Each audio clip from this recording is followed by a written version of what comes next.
राष्ट्र सर्वप्रथम राष्ट्र सर्वप्रथम राष्ट्र सर्वप्रथम राष्ट्र सर्वप्रथम। दिल्ली के उपराज्यपाल वीके सक्सेना द्वारा दिल्ली में जलभराव की समस्या के लिए आपको जिम्मेदार ठहराए जाने को लेकर दिए गए बयान के बाद आपके वरिष्ठ नेता और मंत्री सौरभ भारद्वाज ने एक महत्वपूर्ण प्रेस वार्ता की। मीडिया को संबोधित करते हुए आप नेता ने कहा कि एलजी वीके सक्सेना 6 महीने से प्रेस रिलीज देकर कह रहे थे कि उन्होंने नजफगढ़, यमुना, शाहदरा के नाले साफ करवा दिए, पर अब वे इसके लिए आपको जिम्मेदार ठहरा रहे हैं। आप नेता सौरभ भारद्वाज ने कहा कि उपराज्यपाल बताएं कि उन्होंने जो डिसिल्टिंग कराई थी वो कहां गई।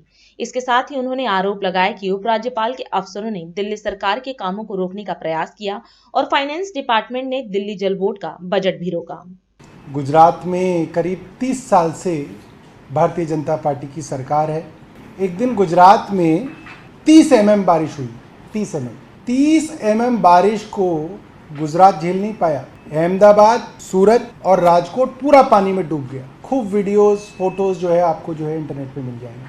आप लोगों को जानकारी होगी कि हमारे एलजी साहब गुजरात के रहने वाले हैं, गुजरात से आते हैं।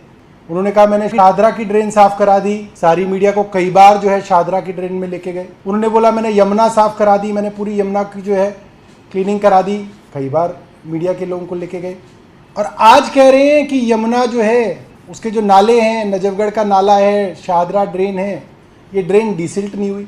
मतलब ये कैसे हो सकता है कि 6 महीने से जो आप कह रहे हैं कि आपने करा दिया, आज आप कह रहे हैं कि डिसिल्ट नहीं हुआ, इस वजह से दिल्ली के अंदर पानी भर गया। और पिछले कुछ महीनों से ये बात बिल्कुल साफ है कि एलजी साहब के चहेते अफसर, उन्होंने कोई कसर नहीं छोड़ी दिल्ली सरकार के कामों को रोकने में।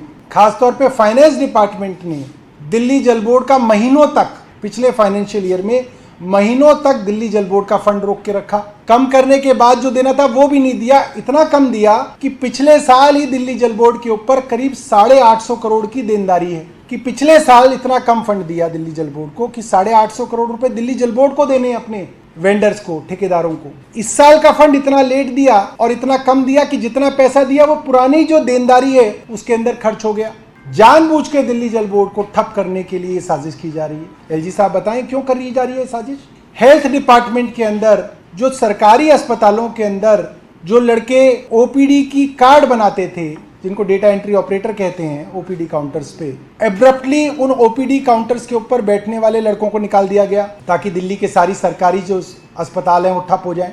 मोहल्ला क्लिनिक के अंदर जो डॉक्टरों को मेहनताना दिया जाता है वो बंद कर दिया गया ताकि मोहल्ला क्लिनिक ठप हो जाए। दिल्ली सरकार जिन टेस्ट और जिन सर्जिकल प्रोसीजर्स के लिए प्राइवेट हॉस्पिटल्स या प्राइवेट लैब्स में रेफर करती है, आम लोगों का मुफ्त टेस्ट हो जाता है, उन लेबोरेटरीज के पैसे बंद कर दिए ताकि ये मुफ्त टेस्ट की सेवाएं बंद हो जाएं। बुजुर्गों की पेंशनें तक जो है, पेंशन जो है वो फाइनेंस डिपार्टमेंट ने और कुछ सोशल वेलफेयर डिपार्टमेंट के अधिकारियों ने मिलकर रोक दी।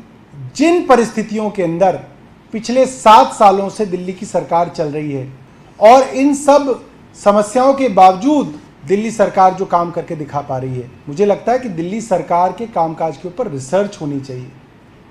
और आज इस दुख की घड़ी में जब सब सरकारें एक दूसरे की मदद करना चाह रही हैं, उत्तराखंड में त्रासदी है, हिमाचल के अंदर लोग मर गए, जम्मू कश्मीर के अंदर समस्या है, लद्दाख के अंदर समस्या है, हिमाचल के अंदर मंत्री अपने घर तक नाव पे जा रहे हैं अनिल विज, ऐसे समय में ये वक्त है मदद करने का।